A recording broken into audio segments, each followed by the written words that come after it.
दोस्तों, भारत और ऑस्ट्रेलिया के बीच खेला गया चौथा टी20 मुकाबला क्वींसलैंड के खूबसूरत मैदान पर रोमांच से भरा रहा। कप्तान मिचेल मार्श ने टॉस जीतकर गेंदबाजी का फैसला किया, जबकि भारत ने बल्लेबाजी करते हुए शुरुआत में शानदार प्रदर्शन दिखाया। शुभमन गिल और अभिषेक शर्मा ने पावर प्ले में ठोस नींव रखी, लेकिन मिडिल ओवर्स में विकेटों की झड़ी ने भारत की रफ्तार धीमी कर दी। लेकिन फिर अंत में अक्षर पटेल ने कमाल किया। जी हाँ, इस वीडियो में हम आपको इस मैच का पूरा हाइलाइट्स बताएंगे, तो वीडियो को अंत तक जरूर देखें। और अगर टीम इंडिया के फैन हो तो वीडियो को एक लाइक जरूर करें। इस वीडियो का लाइक टारगेट है 1000 लाइक। दोस्तों, भारत और ऑस्ट्रेलिया के बीच चौथा टी20 मुकाबला क्वींसलैंड के खूबसूरत मैदान में खेला गया। यहाँ ऑस्ट्रेलिया के कप्तान मिचेल मार्श ने टॉस जीतकर पहले गेंदबाजी करने का फैसला किया। भारतीय टीम की ओर से शुभमन गिल और अभिषेक शर्मा ओपनिंग के लिए मैदान पर उतरे। दोनों से काफी उम्मीदें थीं कि वे टीम को मजबूत शुरुआत देंगे। पहले ही ओवर में कुछ रोमांचक नजारे देखने को मिले। ऑस्ट्रेलिया की ओर से गेंद संभाली बेन ड्वार्शुइस ने। उनकी दूसरी ही गेंद पर अभिषेक शर्मा को जीवदान मिला। हुआ यूं कि ड्वार्शुइस ने गुड लेंथ गेंद फेंकी जो ऑफ स्टंप के आसपास थी। अभिषेक ने आगे बढ़कर उसे ऊंचा खेलने की कोशिश की, लेकिन शॉट सही से कनेक्ट नहीं हुआ। गेंद बैकवर्ड पॉइंट की दिशा में हवा में गई, जहां बार्टलेट ने कैच पकड़ने की कोशिश की। वो समय पर पहुंचे भी, दोनों हाथों से गेंद को पकड़ने की कोशिश की, लेकिन गेंद हाथ से फिसल गई। पूरी टीम ने सिर पकड़ लिया, क्योंकि ये आसान कैच था। पहले ओवर में भारत का स्कोर सिर्फ 3 रन ही पहुंचा। ऑस्ट्रेलिया के गेंदबाजों ने कसी हुई गेंदबाजी की और बल्लेबाजों को खुलकर खेलने का मौका नहीं दिया। फिर आया दूसरा ओवर, जिसे बार्टलेट ने फेंका। अभिषेक शर्मा ने इस ओवर में अपने बल्ले का जलवा दिखाया। एक गेंद मिली थोड़ी बाहर की ओर और अभिषेक ने उसे जोरदार तरीके से एक्स्ट्रा कवर के ऊपर से उड़ा दिया। गेंद बाउंड्री लाइन के ठीक अंदर गिरी और चौके के लिए निकल गई। इस ओवर में कुल 10 रन आए और भारत का स्कोर थोड़ा तेजी से बढ़ने लगा। अब तीसरा ओवर ड्वार्शुइस के नाम था। इस बार शुभमन गिल ने कमान संभाली। उन्होंने एक बेहतरीन चौका झड़कर अपनी टाइमिंग दिखाई। इस ओवर से 7 रन आए। अब बारी थी चौथे ओवर की और यहाँ शुभमन गिल ने अपनी क्लासिक बल्लेबाजी से सभी को प्रभावित किया। ऑस्ट्रेलिया के गेंदबाज नेथन एलिस गेंदबाजी करने आए, लेकिन गिल उनके सामने बिल्कुल निडर नजर आए। ओवर की पहली ही गेंद पर उन्होंने शानदार चौका लगाया। गेंद लेग स्टंप की लाइन से थोड़ी भटकी हुई थी और गिल ने उसे बहुत आसानी से फाइन लेग की दिशा में ग्लांस किया। गेंद फील्डर के पार निकल गई और 4 रन मिल गए। फिर तीसरी गेंद पर भी गिल ने जबरदस्त चौका जड़ा। एलिस ने थोड़ी शॉर्ट गेंद फेंकी, लेकिन गिल ने तुरंत कदम आगे बढ़ाए और फ्लैट बैट से गेंद को मिड ऑफ की दिशा में मारा। मिचेल मार्श ने पूरी कोशिश की, डाइव भी लगाई, लेकिन गेंद उनके हाथों से निकलकर बाउंड्री पार कर गई। इस ओवर में कुल 10 रन बने। गिल का आत्मविश्वास अब पूरी तरह लौट चुका था। उनके हर शॉट में क्लास और कंट्रोल नजर आ रहा था। पहले 4 ओवरों के बाद भारत का स्कोर मजबूती से आगे बढ़ रहा था। 5वां ओवर फिर से ऑस्ट्रेलिया की ओर से बार्टलेट लेकर आए। शुरुआत में उन्होंने गेंद को अच्छी लाइन पर रखा, लेकिन ओवर की तीसरी गेंद पर शुभमन गिल ने अपने हाथ खोले। गेंद थोड़ी सी लेग साइड पर थी और गिल ने उसे शानदार टाइमिंग के साथ फ्लिक करते हुए बाउंड्री की राह दिखा दी। गेंद सीधी फाइन लेग की तरफ दौड़ती चली गई और 4 रन के लिए निकल गई। इस चौके के साथ गिल के इरादे साफ नजर आ रहे थे। वो आज डिफेंसिव खेलने नहीं आए थे, बल्कि शुरुआत से ही आक्रामक मूड में थे। दूसरी ओर अभिषेक शर्मा थोड़े संभल कर खेल रहे थे। वो ज्यादा रिस्क नहीं ले रहे थे और स्ट्राइक रोटेट कर रहे थे ताकि गिल को खेलने का मौका मिले। अब बारी थी छठे ओवर की, जिसे लेकर आए ऑस्ट्रेलिया के ऑलराउंडर मार्कस स्टोइनिस। उनके पास तेज गेंदबाजी के साथ साथ बदलाव करने की भी क्षमता है। स्टोइनिस की दूसरी ही गेंद थोड़ी शॉर्ट थी और इस मौके को अभिषेक शर्मा ने बिल्कुल नहीं छोड़ा। उन्होंने पीछे हटते हुए उस गेंद को जोरदार पुल शॉट में बदल दिया और मिड विकेट की दिशा में चौका जड़ दिया। दर्शकों की सीटों से तालियां गूंज उठी। हालांकि पिच बल्लेबाजी के लिए बहुत आसान नहीं थी। गेंद उछल भी रही थी और कुछ गेंदें नीचे रह जा रही थीं। स्टोइनिस की एक गेंद तो इतनी अजीब तरीके से बाउंस हुई कि सीधी आकर अभिषेक शर्मा की छाती पर लगी। सब लोग थोड़ी देर के लिए चिंतित हो गए, लेकिन अभिषेक ने मुस्कुराते हुए हेलमेट को ठीक किया और अगले ही पल मैदान पर जवाब दे दिया। स्टोइनिस की अगली गेंद जरा सी बाहर की ओर थी। अभिषेक शर्मा आत्मविश्वास से आगे बढ़े और ऑफ साइड की दिशा में जोरदार चौका जड़ दिया। गेंद एक्स्ट्रा कवर से निकलती हुई सीधे बाउंड्री लाइन के पार चली गई। यह शॉट वाकई शानदार था और भारतीय डगआउट में तालियां बज उठी। 6 ओवर यानी पावर प्ले के अंत तक भारत ने 49 रन बिना कोई विकेट खोए बना लिए थे। यह शुरुआत परिस्थिति को देखते हुए बेहतरीन कही जा सकती है, क्योंकि क्वींसलैंड की इस पिच पर बल्लेबाजी बिल्कुल आसान नहीं थी। बॉलर्स को लगातार मदद मिल रही थी और बाउंस सुनिश्चित था। फिर भी शुभमन गिल और अभिषेक शर्मा की जोड़ी ने धैर्य और आक्रामकता का बेहतरीन संतुलन दिखाया। अब 7वां ओवर शुरू हुआ और ऑस्ट्रेलिया ने अपने मुख्य स्पिनर एडम जंपा को गेंद थमाई। यह एक रणनीतिक चाल थी, क्योंकि जंपा मिडिल ओवर्स में विकेट निकालने के लिए जाने जाते हैं। लेकिन अभिषेक शर्मा का इरादा साफ था। वो जंपा को सेट होने का कोई मौका नहीं देना चाहते थे। जंपा की दूसरी ही गेंद पर अभिषेक ने आगे बढ़कर लंबा शॉट खेला। गेंद सीधी उनके बल्ले से निकली और लॉन्ग ऑन बाउंड्री के पार जाकर शानदार छक्के में तब्दील हो गई। पूरा मैदान तालियों से गूंज उठा। लेकिन क्रिकेट में जैसे ही आप ज्यादा हावी दिखते हैं, वैसा ही पलटवार होने का खतरा भी रहता है। जंपा ने ओवर की चौथी गेंद थोड़ी धीमी फेंकी, जो लेग साइड की ओर थी। अभिषेक ने सोचा कि एक और बड़ा शॉट मारकर रन रेट और बढ़ाया जाए, लेकिन इस बार गेंद बल्ले के ऊपरी हिस्से पर लगी और ऊंची हवा में चली गई। फील्डर टिम डेविड वहां मौजूद थे। उन्होंने कैच को बेहद शांति से लपक लिया। इस तरह अभिषेक शर्मा 21 गेंदों में 28 रन बनाकर आउट हो गए। उनकी इस पारी में 4 चौके और एक शानदार छक्का शामिल था। भले ही वह बड़ा स्कोर नहीं बना सके, लेकिन पावर प्ले में टीम को मजबूत शुरुआत दिलाने का काम उन्होंने बखूबी किया।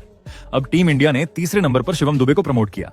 यह एक दिलचस्प निर्णय था क्योंकि दुबे अपने पावर हिटिंग के लिए जाने जाते हैं और इस समय रन रेट को तेज करने की जरूरत थी। 8वां ओवर फिर से मार्कस स्टोइनिस लेकर आए। इस बार उन्होंने अपनी लाइन और लेंथ को बेहद सटीक रखा। उन्होंने बल्लेबाजों को कोई मौका नहीं दिया और पूरे ओवर में केवल 4 रन ही खर्च किए।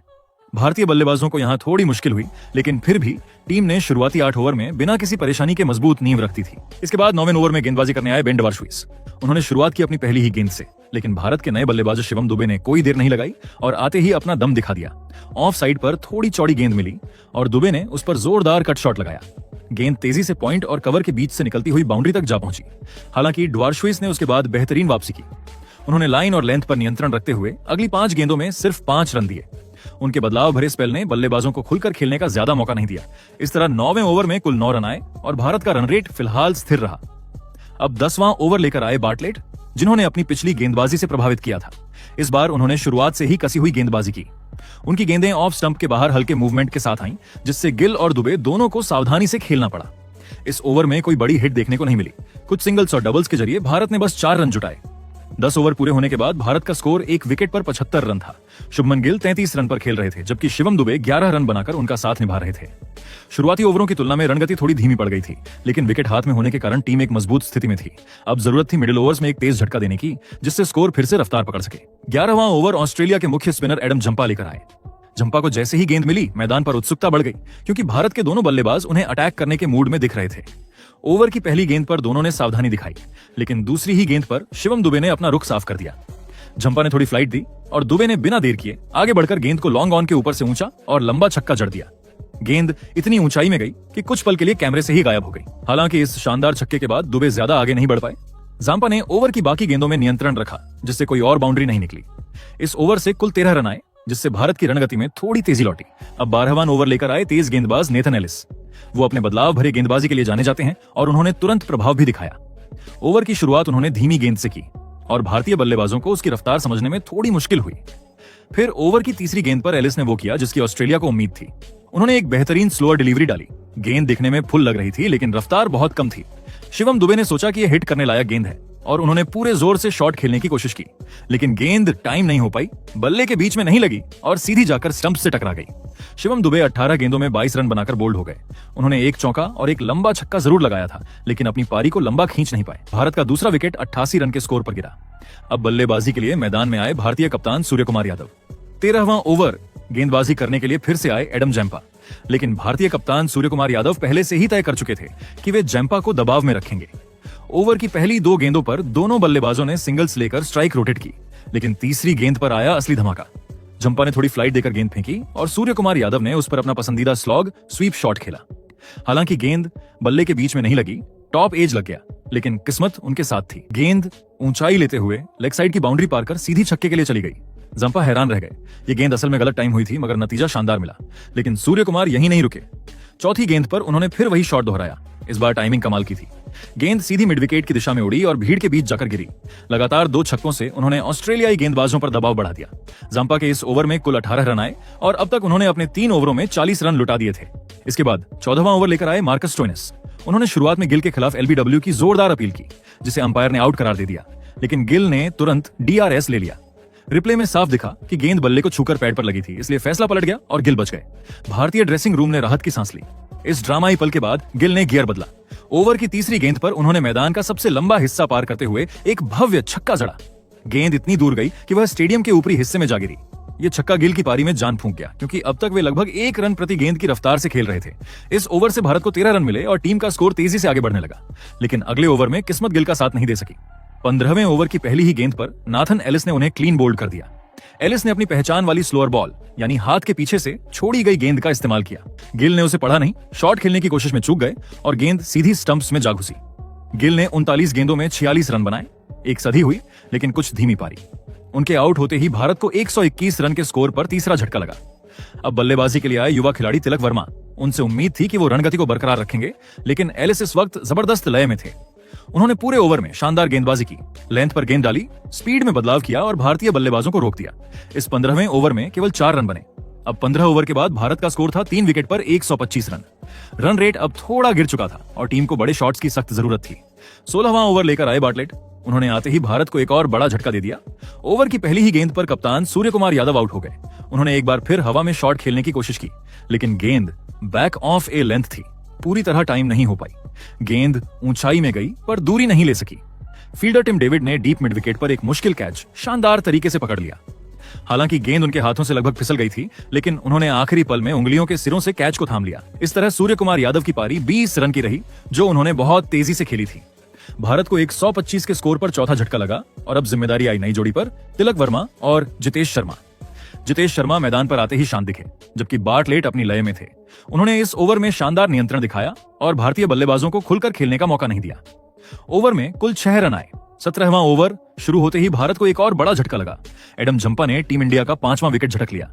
उन्होंने तिलक वर्मा को जोश इंग्लिश के हाथों कैच कराया। तिलक ने रिवर्स स्वीप खेलने की कोशिश की, लेकिन गेंद उनके ग्लव्स को लगकर सीधे विकेट कीपर के पास चली गई। इंग्लिश ने कोई गलती नहीं की और शानदार कैच पकड़ लिया। तिलक वर्मा सिर्फ 5 रन ही बना सके। इसी ओवर में झंपा ने भारत को एक और झटका दे दिया। उन्होंने जितेश शर्मा को एलबीडब्ल्यू पे आउट किया। जितेश ने स्वीप शॉट खेलने की कोशिश की, लेकिन गेंद बल्ले से नहीं लगी और सीधे पैड पर जा टकराई। अंपायर ने पहले नॉट आउट दिया था, लेकिन ऑस्ट्रेलिया ने डीआरएस लिया और रिप्ले में साफ दिखा कि गेंद लेग स्टंप से टकरा रही थी। जितेश को पवेलियन लौटना पड़ा। सिर्फ 40 रनों के भीतर भारत के 4 विकेट गिर गए थे और स्कोर 136 पर पहुंच गया था। पिच बल्लेबाजी के लिए आसान नहीं थी, लेकिन भारत ने अपनी बल्लेबाजी क्रम में किए बदलावों से खुद को मुश्किल में डाल लिया था। अब क्रीज पर थे अक्षर पटेल और वॉशिंगटन सुंदर। दोनों पर अब जिम्मेदारी थी कि किसी तरह टीम को 170 के आसपास ले जाएं, ताकि गेंदबाजों के पास डिफेंड करने लायक स्कोर हो। 18वां ओवर शुरू हुआ और वॉशिंगटन सुंदर ने थोड़ी राहत दी। उन्होंने एक शानदार चौका जड़ा और कुछ सिंगल डबल लेकर टीम के स्कोर में 12 रन जोड़े। इसी ओवर में भारत ने 150 का आंकड़ा भी पार कर लिया। अब बस 2 ओवर बचे थे और उम्मीद थी कि टीम 170 या उससे ज्यादा रन बना लेगी, जो इस मुश्किल पिच पर एक अच्छा स्कोर माना जाता। लेकिन 19वें ओवर में फिर निराशा मिली। नाथन एलिस गेंदबाजी के लिए आए और उन्होंने तुरंत वॉशिंगटन सुंदर का विकेट ले लिया। सुंदर ने मिड ऑफ की ओर शॉट खेला, लेकिन गेंद सीधा फील्डर के हाथों में चली गई। वह 7 गेंदों में 12 रन बनाकर आउट हो गए। इस ओवर में सिर्फ 4 रन ही आए और स्कोर अब 154 पर पहुंचा। अब आखिरी ओवर की जिम्मेदारी मार्कस स्टोइनिस के हाथों में थी। अक्षर पटेल स्ट्राइक पर थे और उन्होंने ओवर की पहली गेंद पर लॉन्ग ऑन की दिशा में शानदार चौका जड़ा। दूसरी गेंद पर उन्होंने बेहतरीन टाइमिंग के साथ फ्लिक शॉट मारा, जो सीधा बाउंड्री के बाहर गया। छक्का। ऐसा लग रहा था कि अक्षर पारी को अच्छी तरह खत्म करेंगे, लेकिन अगले 4 गेंदों में भारत सिर्फ 4 रन ही जोड़ पाया और इस बीच अर्शदीप सिंह का भी विकेट गिर गया। आखिरी ओवर से कुल 14 रन आए।